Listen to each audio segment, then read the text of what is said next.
JJ McCarthy. JJ McCarthy. The guy has completely lost all of his confidence. He's sailing balls over guys' heads, the inaccuracy issues all over the field. The Vikings now have a crisis, and that crisis might be that they might have completely missed on their quarterback. I was trying to give JJ McCarthy the benefit of the doubt. It's essentially his rookie season. He missed all of last season. He got hurt again, missed a lot of games. I was trying to give him the benefit of the doubt, give him a few weeks to kind of settle in like I did with Caleb Williams, who looks great now, by the way. We'll get into that in a little bit. I was looking to see some growth, but he's actually going backwards. He's actually getting worse and worse every week. And it's not even just a confidence thing. It's a decision-making thing. It's inaccuracy. He's just not hitting guys in stride. He's completely missing them. And it's kind of funny because they let Sam Darnold walk. Not essentially let him walk, but they didn't give him the offer that Seattle gave him. And they refused to. And then, they said we're going to roll with J.J. McCarthy. And I get it, first-round draft pick. You want to see what you got there. Maybe this guy's potential to be better than Darnold. But he didn't have a lot of throws in college. He really didn't. He was on a great team with a stacked defense, great head coach, and didn't really have to do too much. So there wasn't really much film on J.J. McCarthy coming into the draft. You had the traits, you had the ability, you saw it on the screen when he did throw. There was definitely ability there, and that's why he was drafted high. He has first-round talent for sure when it comes to arm strength, mobility. Like, he has that ability, but we just didn't see him put enough of it on tape. And that's what worried me coming out of the draft. You just didn't see enough of it in college at Michigan to be like, wow, this guy's going to be something special. If anything, you saw more of him get crushed by a great defense, a great head coach, and a great running game. And now you start to think about that. Did Jim Harbaugh really do that because he didn't trust J.J. McCarthy?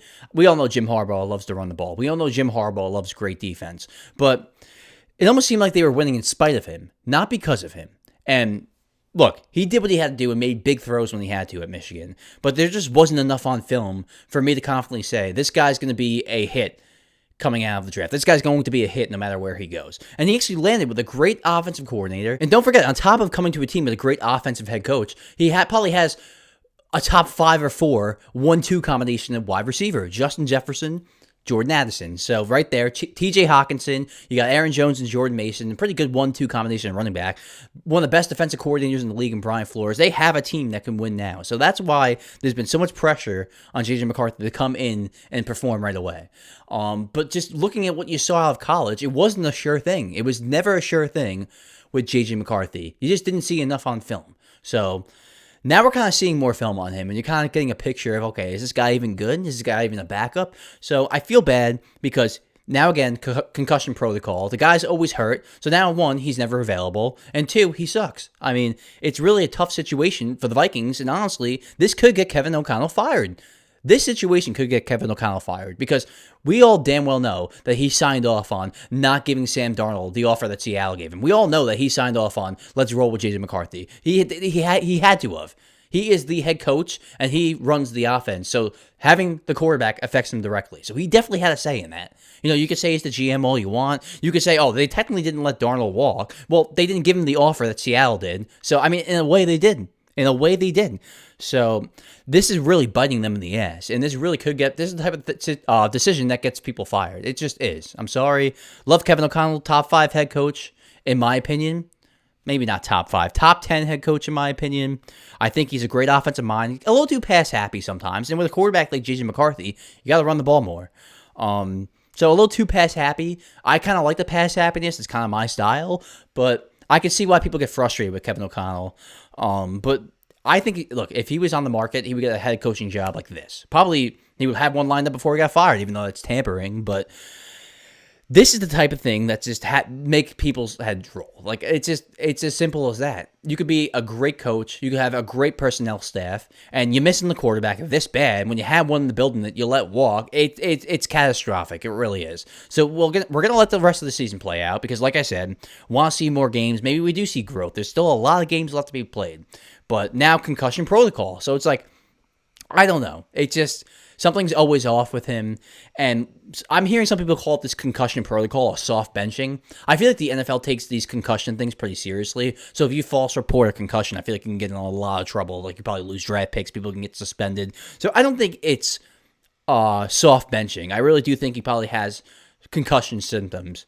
But at the same time, maybe it was just he was moping on the plane and people thought, oh, like he's dull. He probably has a concussion. I mean, I said before the season that they were going to go 4-13. Clearly, they're not that bad. And people laughed at me. I was actually looking at my TikTok comments from over the summer when I was predicting the records. And, I had Rams as the 1 seed. I had Seahawks going 12-5. People called me crazy. And then I had the Vikings at 4-13. And I had people in my comments saying, JJ's going to be the best quarterback in the NFC North. JJ's going to prove everyone wrong. Like, you're saying all these things, and you have no evidence to support that. You have no proof that JJ McCarthy's going to come in and be the best quarterback in the NFC North. How can you even say that? That's why sometimes, and I'm a Jets fan, so I can get a little biased too, these NFL fans of these teams just get way too delusional. I know you're looking for hope, to hold on to hope, but we got to be more realistic now. And I think the Vikings fans are starting to finally realize that, and reality setting in. So, not looking good, just to say the least. Shedeur Sanders, his first career start, I was pretty impressed. You saw a lot of what he did and what he was successful at in Colorado, feeling the pressure, rolling out, making a big-time throw on the run. He made explosive plays, and he was accurate on those throws down the field on the run. So, and he showed that he can make quick decisions in the pocket, make quick throws. He just showed a lot of things that a good quality starting quarterback show. Good awareness in the pocket, knows when to get rid of the ball. I know sometimes he showed that he could drift, but it looked like he actually reeled that in within this last game. So, Dillon Gabriel looks like, from the way they drafted these two, Dillon Gabriel was in the 3rd round, Shedeur in the 5th round. It looks like Kevin Stefanski and Andrew Berry prefer Dillon Gabriel. But I don't know how you could logically come to that assumption of thinking Dillon Gabriel is better than Shedeur Sanders. I do think Dillon Gabriel could be a decent backup in this league. He's accurate. He's he's a good hard worker. I think he could be a backup in this league for a long time. But Shedeur Sanders shows starting ability. Doesn't mean he's going to be a top 10 quarterback. It doesn't mean he's going to be one of the best quarterbacks of all time. Doesn't even mean that he's going to be a Pro Bowl quarterback. But I think he could be a top 20 quarterback. Brock Purdy is actually a really funny quarterback. I actually love the way he plays. I love that gunslinger mentality where it's the first half, you throw 3 picks, and you still don't give a fuck. You still take shots over the middle of the field. Your confidence does not drop. And I respect the hell out of that from him. And I actually like that style of play from my quarterback. I like kind of a Brett Favre gunslinger, don't give a fuck, throw the ball down the field. Sam Darnold has a little bit of that, and I kind of like that in the quarterback, so I love that mentality. I will admit that, so I respect the hell out of him for that. He could be, the first couple of years, he wasn't making too many mistakes. Now he's starting to make more mistakes, and I will admit, it's getting a little out of control. The turnovers are getting a little out of control for Brock Purdy. He needs to tone it back a little bit. He needs to get back to what he was doing the first year or two, where he made a couple big plays a game, but he was just very accurate, very good decision-making. He had stars all around him. He didn't have to do too much. And maybe he feels like with all the injuries that he has to do more, and he doesn't really have as much wide receiver weapons as he used to. Maybe it's just a natural thing for him. You saw in college, he had a big gunslinger mentality. And again, I love that. I love that in a quarterback. I love a quarterback that's aggressive. But there's a certain fine line where it becomes, okay, is this just getting borderline stupid? And between parts of last season and pretty much all of this season when he's played, he's been very reckless. There was a couple games. There was a game before I think the game he got hurt, where he threw a touchdown to Tunges. And I was like, that might have been the worst decision I've ever seen in my entire life. And he got lucky on that touchdown. And then all of a sudden he's hurt. So, I mean, the toe thing could also be affecting it because he can't, I don't know if he's still injured to the point where he can't roll out. So he feels like he has to sit in the pocket and be a gunslinger and make throws. But look, let's not go there. Mac Jones is not better than Brock Purdy. The 49ers would not be better off with Mac Jones. Yes, Mac Jones has been very impressive this season with Kyle Shanahan. He's shown that he can be a competent starting quarterback. But Brock Purdy moves better. Even with a damaged toe, he moves better. Brock Purdy produces more explosive plays. Brock Purdy got them to a Super Bowl and another NFC Championship game. What more can you ask for? The first 2 seasons of his career, he's putting up Hall of Fame numbers. It was insane. They lose a couple pieces. He gets a little banged up. His decision-making gets a little worse, and it goes a little sideways. But there's no doubt in my mind that Brock Purdy will take this team further than Mac Jones would. Brock Purdy has shown time and time again, and maybe the last couple of seasons it's fallen off, but Brock Purdy showed time and time again in big playoff games that he can make big time throws. So they almost beat the Chiefs in the Super Bowl. And I know some of that, some of these losses in the playoffs, some of the losses last season, this season can be blamed on Brock Purdy, but Brock Purdy's going to keep taking shots. Brock Purdy's going to keep turning the ball over. Maybe he'll dial back a little bit, but that's also what makes Brock Purdy so great. That's why you also see a ton of explosive plays down the field when Brock Purdy's playing quarterback. So I understand Mac Jones has had a great season. I understand Kyle Shanahan's proved that he can win with any quarterback. I understand Mac Jones might be a little smarter from the pocket, but I would take Brock Purdy over Mac Jones any day. I mean, let's not get too carried away here. The Bills, man, Buffalo Bills, they need a wide receiver one desperately. I said this a couple weeks ago. I'll say it again. Losing Diggs was huge for them. I know it kind of took the stress down a little bit because now Josh Allen could do his thing and not have to worry about a receiver to get the ball to. Kind of for the first year, it helped them last season because they didn't have the stress of that. But now you're seeing the negative aspects of that, not having a guy that could just take over a game the way Diggs did. Diggs used to have 14 catches, 10 catches, going downfield, upfield. Like he really was the leading factor in that offense. Now you have James Cook. You become a little bit more of a running team, and then passing the ball, Josh Allen just kind of has to make magic. So they definitely need a wide receiver one. I think everyone in the NFL, around the NFL, and fan-wise agrees with that. The thing that people might not agree with, and I'm just going to go there, is Joe Brady. Ken Dorsey, a couple seasons ago, got fired. They said they relied too much on Josh Allen. They need to run the ball more. Bring in Joe Brady, elevate him. What does he do? James Cook, 46 power. James Cook, 45 counter. James Cook, 42 dive. And everyone hailed him as some genius. Like, oh my God, Joe Brady reinvented this offense. All he did was call handoffs to James Cook. Wasn't anything too complicated. And yes, it was the right move. Yes, they needed to do that more. But he's not doing anything special there. He's not some kind of whiz kid offensive coordinator. He's a fine offensive coordinator. But I don't think he's the guy offensively to take them to the next level offensively. And yes, they do need more weapons. Absolutely. They do need a big-time receiver. But Joe Brady's not helping them. He's not creative. You don't see anything out of the ordinary. It's just kind of vanilla plays, and I'm sorry, I don't see it with Joe Brady. I didn't last year when everyone was hailing him as the next greatest thing. I still don't see it now. I think everyone was zigging, and I zagged because I was like, I saw him in Carolina, and he wasn't good, and I see him now, and yes, he calls a lot of runs. They're an effective running team. Great. What about the passing game? It's almost obsolete. And I get it. A lot of it's weapons. It's a combination of two things. I think it's Joe Brady and the weapons, or the lack of weapons. So, is Joe Brady even that good?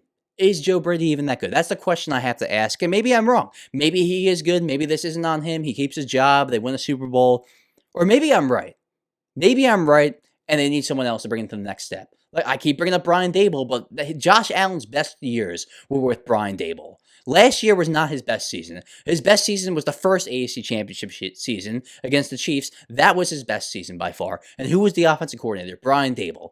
Yes, great year last year. Cut the turnovers down because they ran the ball more. James Cook, career years with Joe Brady. And the offense has times where they do produce.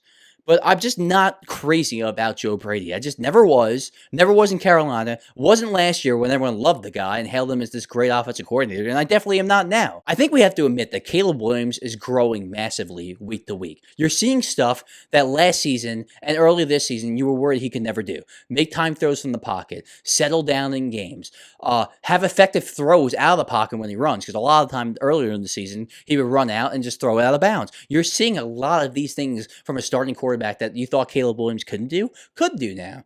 So Ben Johnson, a lot of credit, but Caleb Williams, a lot of credit. Clearly the guy is coachable, and clearly the guy wants to get better.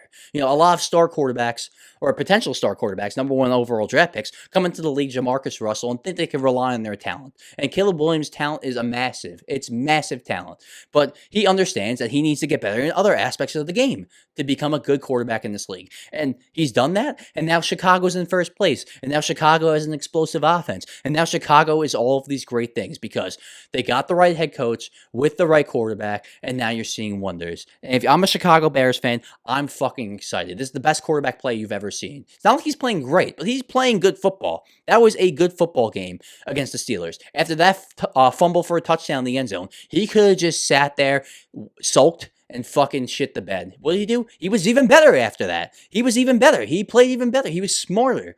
And you have to be excited if you're a Bears fan for that, because that is what you wanted to see this whole time. Have him have improvements and stuff that he wasn't good at earlier in his career. Watch him come from behind when teams know when he has to throw. So Caleb Williams, really starting to develop into a legit quarterback. Not only a legit quarterback, an explosive quarterback. He's not very accurate. His completion percentage is going to hover in the low 60s, but explosive plays. You're seeing it now. The touchdown throw to DJ Moore, where he was pretty much wide open on a vertical route. That is good awareness by Caleb Williams to immediately recognize that there's no defender over there. That is something that I feel like he wouldn't have processed as quickly a few weeks ago or even last season. That's something that a few weeks ago he wouldn't have seen in time, and it would have rolled out and probably thrown the ball away. There, quickly recognizes it, boom, dart, touchdown. What a job by Caleb, man. It's just really getting to the level where it's like Chicago Bears might be a threat in the playoffs. Not only win the division, but be a threat in the playoffs. Because the defense gets takeaways. They have a great running game with those two running backs. Their stacked at receiver are Roma Dunze, DJ Moore. Colston Loveland looks like he's a player. I mean, this team, what's not to like about them?